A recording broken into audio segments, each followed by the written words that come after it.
Hey, what's up? Welcome to season 2 of The Reflection Show. I'm so excited that you're tuning in. Listen, before the show even begins, I want you to like, comment, and subscribe. Like, comment, and subscribe. Make sure you click that button below. There are some awesome stories this season 2 that I'm bringing to your living room, to your cell phone, to your iPad. Hey, it might even be your friend's phone. But I want you to like, comment, and subscribe and get ready to be impacted, influenced, and inspired with these unscripted stories right here on The Reflection Show. I'm your host, Ramsey Rizard. And remember, your experience matters. Let's get into the show.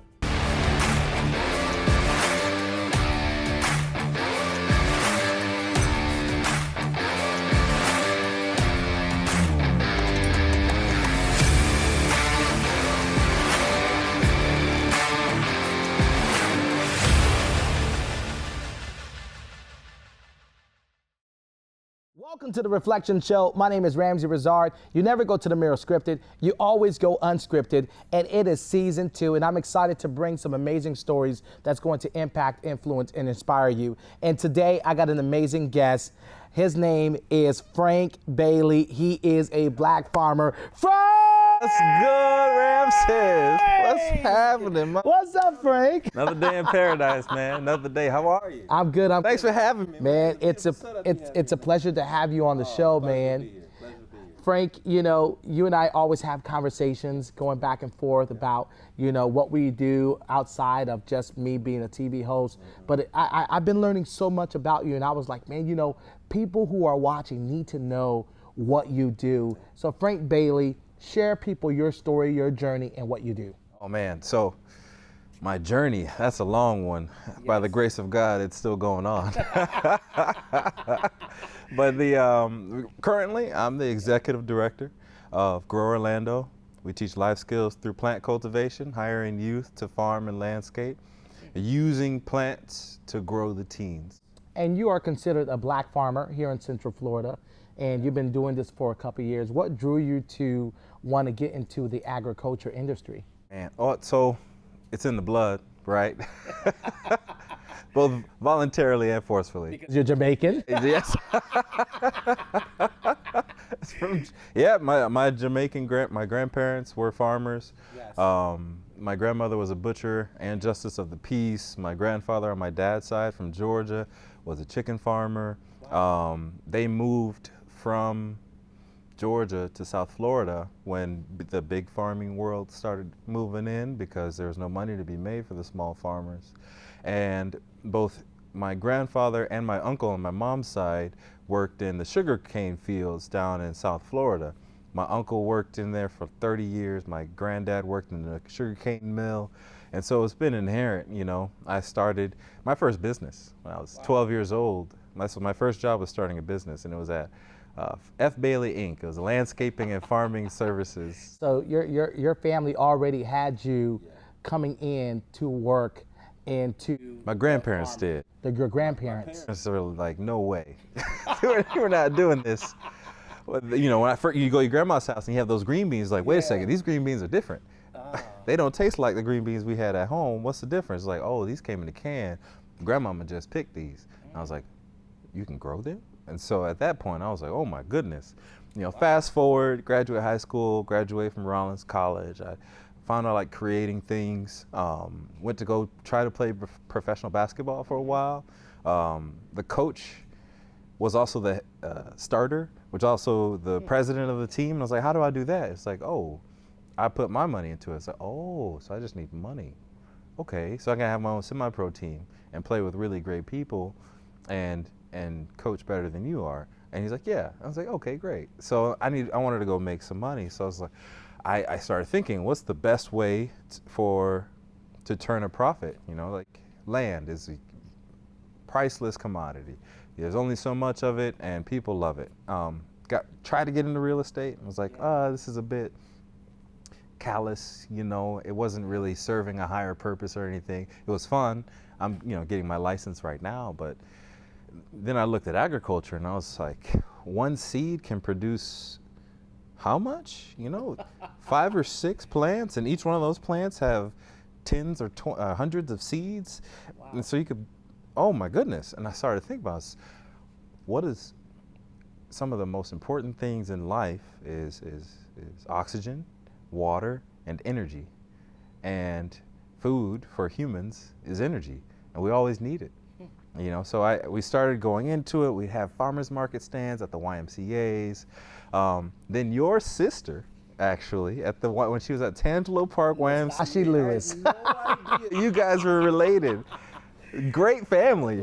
Man. She's incredible. I mean, if anybody meets Nastashi, My God. she walks into the room, and her presence alone makes everybody know that she's in the room. You're one to talk. I can't imagine you guys' Thanksgiving dinners. My goodness. Or Christmas. My God. I love Nastashi, man. So that's pretty interesting that your grandparents embedded this journey in you, and now here you are, Grow Orlando Inc., and here you are mentoring children and allowing them to experience what you experienced at the age of 12, being able to start your first business in the agriculture business. And now here you are at this age still doing the same thing successfully with your nonprofit organization here in Central Florida. So what is it that you love so much about your grandfather that he taught you that you live with today? What is one of those conversations you guys used to have? Well, if you don't do the work, you can't eat. You got to say that again, Frank. If you don't do the work, you can't eat. And it's very simple, but it's so profound. My parents and my aunties and my uncles are all educators and performers, and we found that in the field, when you're using your hands, when you're working on a farm or you're beautifying a green space, you can't get around the work ethic that's necessary to finish the project. And you can't rush the project either. You can't say, hey, seed, tomorrow you're going to be a tomato and we're going to eat you. You know, even if you used hydroponics or aquaponics, it still takes a process. Wait, go back, say that again. What help us understand, bring me into your world. So hydroponics is no soil. They're using mediums like coconut husks or rock wool to put the seed in.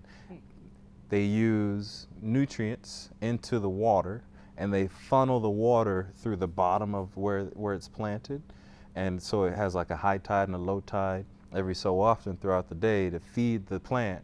And it grows a lot quicker, and it grows very bountifully. That's interesting, because even today generation, you can say that the condition of the millennial generation success is being built in that process, where it seems as though it's authentic, but in reality it's not. And I guess as a farmer, you learn what true success is, the process, waiting, making sure that the soil is right. So you'll love this. We parallel the growth of a plant of any seed with their own seeds of potential. So your own talents, your own skills, your own values need to be planted, and they need to be sowed in order to reap the harvest of what those talents and skills are. And the first thing you need is to clear the land, to get ready for it, to clear your mental space, to clear your plans for this thing that's important, this one seed that you think is valuable enough to clear up your time, to clear up your physical space, to clear up your efforts, to align them towards this seed. When you plant it, you got to make sure there's enough nutrients in the soil. How are you feeding? How does your potential like to be fed? That's interesting. So your success, before you can even start the process of executing your goals, you need to create that clear mind. And when you create the clear mind, then you start to plan on where you're getting ready to plant yourself. Absolutely. Yes. See, you're gonna be a farmer before the end of the show. That's it. I think we need to understand that, Frank, because we're moving so fast in this world, and so many young people are losing hope in the dreams because they don't understand that there's a process to it. Look at what your grandfather, your grandparents embedded in you as a young child, that success comes with time. That's right. And effort. And time and effort. And you have to work in order to eat. That's it. So you were talking about the nutrition part of the seed, being able to eat from. Talk more about that. Okay. So We have, there's always bugs. We equate bugs with friends. Some bugs you need to have around, like bees and butterflies, they'll increase your yield by 30%. Are you serious? Yeah, because they're pollinators. And so whenever they go from one flower to the next, they're increasing the viability of that plant. I remember learning that at elementary. That's right. Then you have like your aphids or your locusts. Yeah. Those are also bugs, and they'll eat your plant. So who are your beneficial bugs in life? Who are the bugs that are eating your potential away? And that's a hard thing for them to kind of really wrap their mind around. But it's hard because it's easy. It's simple for them to see it, but it's hard for them to grasp it. And then you have diseases. You know, what are some things that you're missing? You know, like tomatoes. They'll get green, they'll look great, and then they'll wither and they'll fall off. And then the leaf will go lime green, and it's like, what's going on? It needs more calcium. Do you have enough self-awareness in the growth of your talents and the growth of your skills and the growth of your goals to understand and really take an objective look at what's missing and feed into it? Wow. I mean, we love it because our basic is work maturity, financial literacy, and health. Everybody we partner with, anybody, it could be anything positive. We can parallel and put into our curriculum, embed it into our curriculum with the simple process of growing something. And then you're outside, you're smelling fresh oxygen from all of the plants that are providing it for you. I call it active meditation.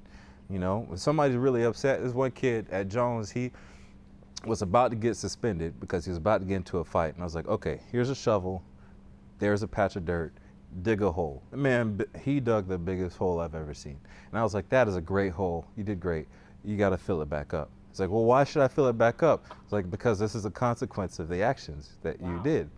Like you put a hole there, but now you have to fill it. And he's like, well, that's silly. Why would I do that? It's like, well, why would you do that in real life?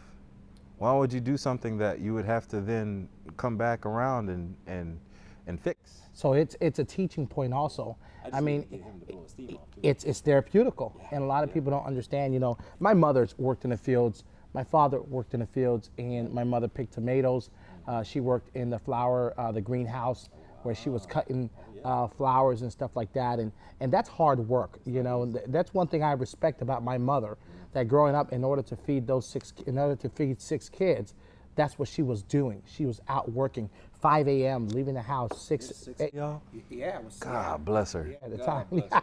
My goodness. Hallelujah. But I mean, Frank, I get it, yeah. what you do is valuable. And a lot of people don't understand that the agriculture industry still exists.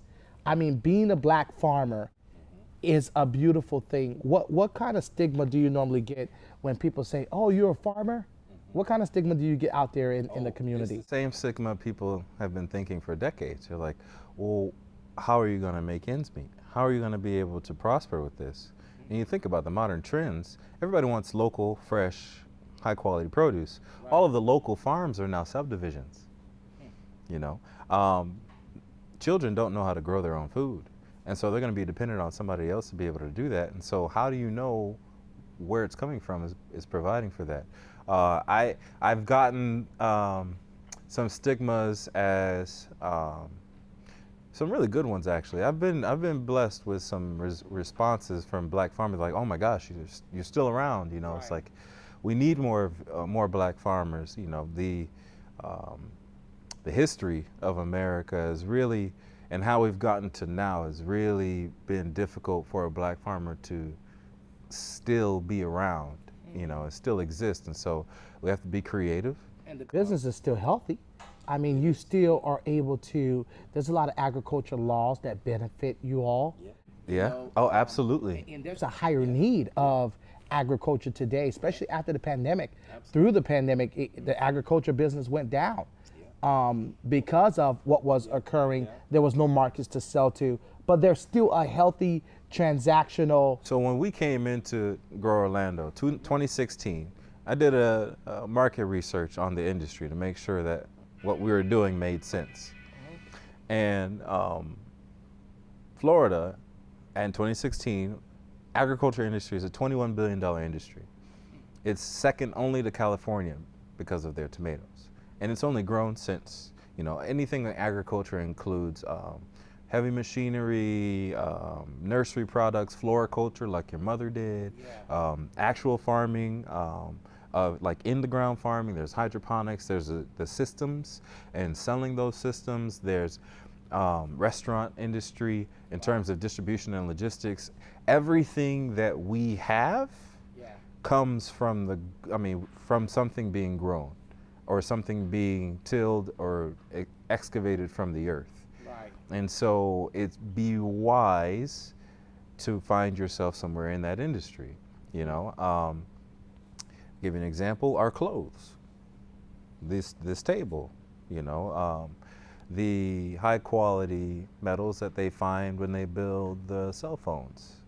It's all related, Wow. I love it because it's a great learning platform, and it's an economic stimulus for the youth that we're trying to find. It's hard to find black farmers. Luckily, I have some great team, a great staff. Let's talk more about your nonprofit organization with your staff, Grow Orlando Inc. Let's talk more about that. When you started that, of course, you had the desire of expanding your resources and your knowledge to the young black community about being a black farmer and what it's like, the distribution, the understanding the process of farming. When did you start, and where are you today? We started at Tangelo Park YMCA with Tashi, and we were going to teach all of those kids those elements. We're going to say, hey, these are healthy plants, and they produce produce that you can eat in a variety of ways. And we're like, these kids hear this all the time. And so we came into the class and we gave each kid a plant and said, those plants, they all have a label on them, and that's the name of the plant that you have. You bring that plant back next week, and we'll give you $2 for them. We bought them for $1. We gifted it at $1. They brought it back, and that week it would have grown. It would have been $2, worth $2. We would have purchased it from them. And I told them, we're going to buy it from you so that we can resell it for a higher profit so that we can both win. And they were like, okay. Next week, only one kid brought his plant in.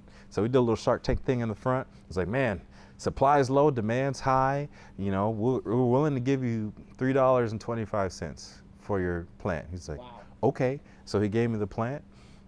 Gave him the $3.25, and all the students were like, wait a second, I can be a part of this industry?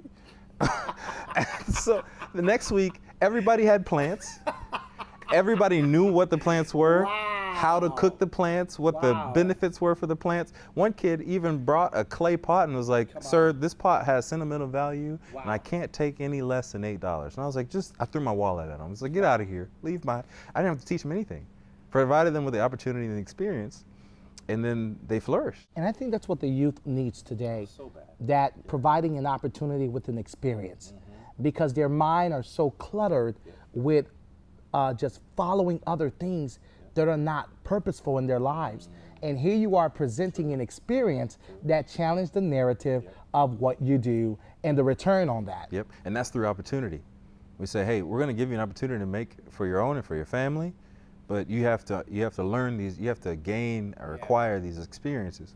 And they were happy to do it because it was something that was hitherto not available to them. Now we are partnering with people like Shepherd's Hope and St. Luke's and Finding the Lost Sheep, Orlando Baptist Temple, Oxford Family Farms, and oh man, there's that's not including the landscaping sites that we have in Oakland and Majestic Life Ministries. Now you guys are providing jobs for the youth that is interested in farming, learning how to farm, or the agriculture business. Absolutely. And our youth, some of them, when they go through the 40-week track, some of them won't be farmers, but they're always going to glean that work ethic. All of the successful people I've ever interviewed or tried to glean or just gain any type of knowledge from, they all said their first job was washing cars or working at their granddad's farm or landscaping. And just true grit. And then it's like, well, you're not doing that now. I was like, no, of course I'm not doing that now. But I will never forget that experience.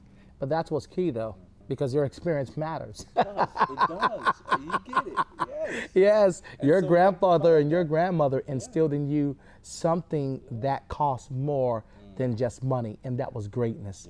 Teaching you how to get to that place of greatness. And here you are today, sitting in this chair. Of course, how does your wife view all of this?